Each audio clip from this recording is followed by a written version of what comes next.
Hey guys, James Wilson Taylor here for Rock Sound with another of our video calls. We are catching up with everybody while we're all stuck at home at the minute. I'm delighted to say from Man with a Mission, John Ken Johnny's on the line. How are you, man? Yeah, thanks. Doing fine. How are you? Not too bad, not too bad. Thanks for talking with us.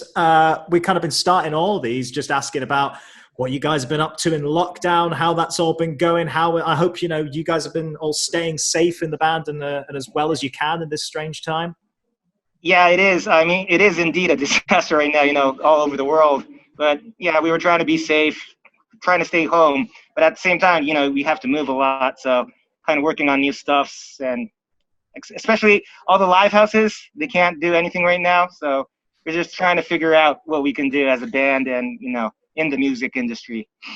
Yeah, absolutely. It's been interesting watching what you guys have been up to. It's been cool to see you guys are kind of keeping going and keeping things coming for the fans and stuff. I want to start with one of the smaller things you've just been doing recently, these coloring pages. What a nice idea that is. Yeah, talk to me about how you guys came up with that fan art contest idea.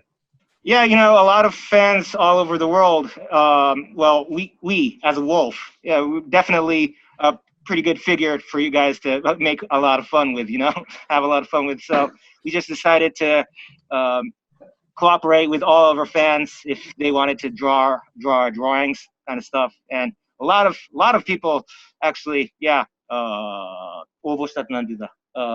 was a little bit Japanese. Yeah, a lot of people joined, that drawing thing. So yeah, we really appreciated all the art that everyone that did.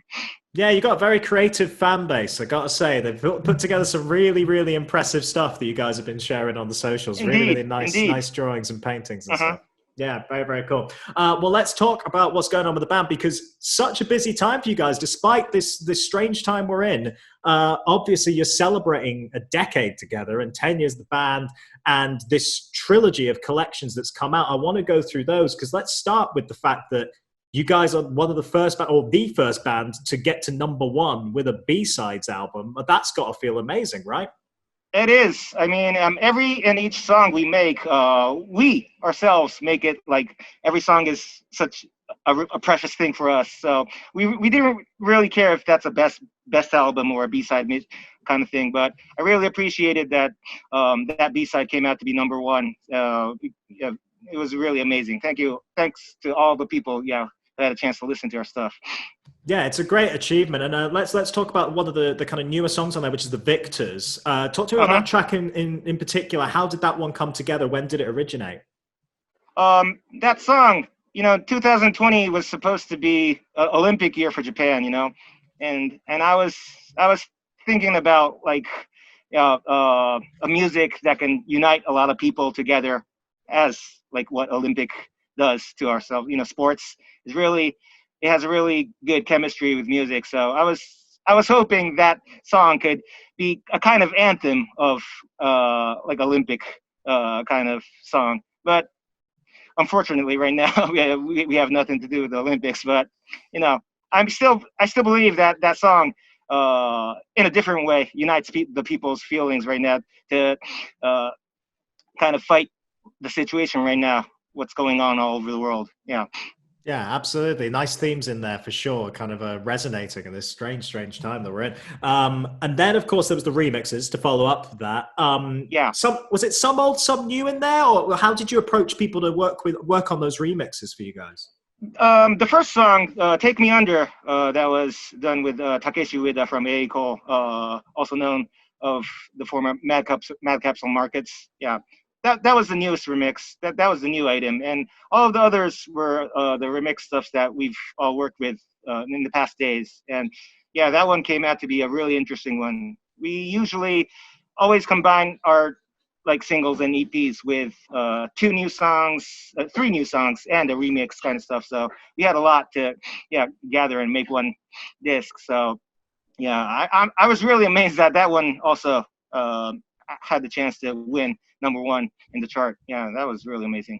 Yeah, incredibly successful year for you guys. Congratulations on that. And then, of course, the third in this kind of collections trilogy is the Greatest Hits record. What's cool to see about that is that you know, obviously you've got the singles in there and you've got the kind of bigger commercial hits you've had, but you've sort of cherry picked a few fan favorites in there as well. Talk to me about selecting those. You know, how did you select which other songs you were going to put on this greatest hits record? Definitely. Especially like Higher. That song was probably the song for a game, Winning 11. I'm not really sure if that's the title for the guys in overseas, but that song was not actually like a single cut or type song, but a lot of fans, when we do that song in the live, they always, you know, get really enthusiastic in the live. So we thought that's one of the songs that would be a good one to pick as a best out. Yeah, for sure. And then a couple of new songs on there as well. And I do want to mention Change the World with kind of the big central single. Thank you. Talk to me about how that came together and also the very dramatic and impressive music video that comes along with it. Thank you. Yes, Change the World. The title, Change the World, it's really powerful, and it kind of fits the situation we're facing right now. But I didn't really intend to, you know, make that, because that song was made, actually it was made last year, in 2019, for the main theme of all the soccer games that's going on in Japan, in NHK. Yeah, I really believe the, you know, kind of chemistry that goes on with sports and music. It's always good to hear background music and like soccer, baseball, any sports is real. It's really dramatic for those two to combine together, and we were really proud that song had the chance to go for the sports theme in soccer this year. But like in another way, changing the world. Right now, we're facing a phase that's really, you know, changing all the people's ideology, way of thinking, their lifestyle is kind of changing, and I hope that song kind of hits everybody's feelings for what we're facing right now too. Yeah, it's funny, isn't it? When you write these songs, it's not necessarily about this time, but I think there's been quite a few in recent weeks where they suddenly have this new meaning, new resonance in this kind of time. No, it's really interesting how that works out. You got the documentary as well. Talk to me about that. Yes. What can fans kind of expect from this documentary? Is it encompassing the full decade of you guys? Is it just the last couple of years? How is it working? The documentary, the movie, right? Yes. The movie, it's all about Man with a Mission, but it's not like a normal, ordinary kind of what we are kind of video. It's all about like the people who we met, we collaborate together, all the band members from other bands, what they see in our band. So it's all about what's going on with around the band. And it was really great to hear their feelings about what they think about Man with a Mission, and that kind of helps the people who are watching the movie of seeing it in a different way. And I really appreciated what was going on that movie. It's a documentary, but at the same time, the history and everything that we went through, and especially the background dramas that we went through. So kind of moving and amazing, really spectacle at the same time. Yeah, you mentioned collaborators and stuff there. I mean, I remember the last time we chatted with you was when you were over here in the UK. And I remember at the time talking to you about working with one of our favorite artists, which is Fall Out Boy's Patrick Stump. And of course, since then, not only have you previously written with him, but now, of course, you've actually put out this track featuring him, 86 Missed Calls, since the last time we spoke. Talk to me about putting that track together, because it's got to be a wonderful experience when you've written with someone before, but now actually appearing on the track with him as well. Definitely. That song was Dead End in Tokyo. We worked with that song with Patrick, and it was really amazing. You know, he is a frontman of one of the hugest bands in the 21st century, 20th century as well. And the way of how we made that song, it was really interesting. He really focused on the lyrics a lot. As a band that comes from Japan, he focused on what the lyrics should sound really something that's coming from Japan, but persuasive as well all over the world.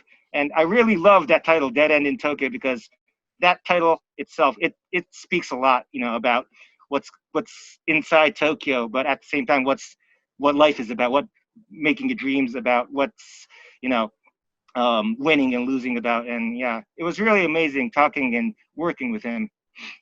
Yeah, and then for 86 Missed Calls as well, obviously you had the kind of live performance seems to be in the music video as well. Talk to me about performing live with somebody, like you say, has been kind of a hero of yours for a long time. Yeah, it was really amazing, and he was, um, Summersonic, it was really hot, so he just came in an outfit that was like he's on a vacation or something, really, rough style, and I really loved that. And but when as soon as he hits the stage, he's like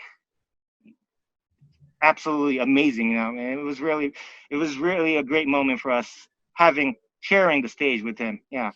Yeah, absolutely. And that kind of leads me on to what I'll kind of wrap up with, which is I imagine when it's an anniversary year like this and you're celebrating that 10-year period, you've got to be looking back and thinking about some highlights in your career. I imagine that's one of them. But in terms of the live stage, what are some of the other highlights from over the years? Are there any particularly memorable shows, memorable performances that have stuck with you now you're looking back? We we are really, lucky to get on the stage, the huge stage like Fuji Rock, Summersonic, stuff like that. Even Reading and Leeds Festival in the UK, that was really amazing for me because all of my heroes always, took part in that festival. But a festival that was held in Japan in 2011, actually, that was our first festival that we took part in. And it was really amazing because we haven't actually released any like major items at that time. We only had our EP, selling it by ourselves, and just doing things by ourselves, all independently. But somehow, I believe it was Twitter that was helping. A lot of people kind of noticing this Wolf band and talking about it on Twitter, and the noise just increased and increased. And at that time, it was in Kyoto, this festival. We were on the smaller stage, probably 2,000 or 3,000 would fit. And we were only expecting like 600 was good enough for us. 600 to 700 people were good enough for us. But yeah, as we just went on the stage, it was about 3,000. It was probably the new record, the people assembling there. And yeah, it was just amazing. It's really pure kind of just buzzing, the band was just exploding at that time. And I really appreciated it, and that scene was just beautiful. Amazing, man. Amazing to hear. Great to have those memories. Well, I'll leave you with this as a kind of final question then, because obviously you've been spending this year looking back on this career, but like you said up top, feels like you're kind of already working on some more new stuff. What is next for the band? What are you working on at the minute?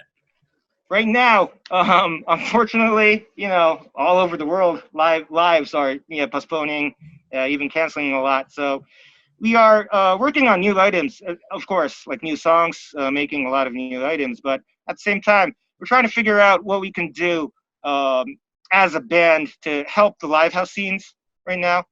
Just make it on the road again. All the staffs are having a pretty hard time right now, struggling how to produce music and how to get it out. So as a band and as a being enjoying this music industry, we're kind of trying to figure out some new ways to spread our music, even in online stuff like these. Yeah, trying to figure it out right now. Yeah, it's exciting to see what you guys do next. Well, I mean, congratulations again on all your success, because, I mean, what an incredible year for you guys. As much as the world's in a very strange place, you guys have done so well in the past few months. So I congratulate you on that. Thank you very much. And we look forward to seeing you in the UK whenever that may be, whenever we're allowed to do that. No, I mean, as soon as possible, man. Really love to go back there. And, you guys hang in there, too. I believe absolutely. That you guys having a tough time right now. Yeah. No, sure. Well, we'll see you when we see you, man. Johnny, really appreciate it. Thank you very much. See you again.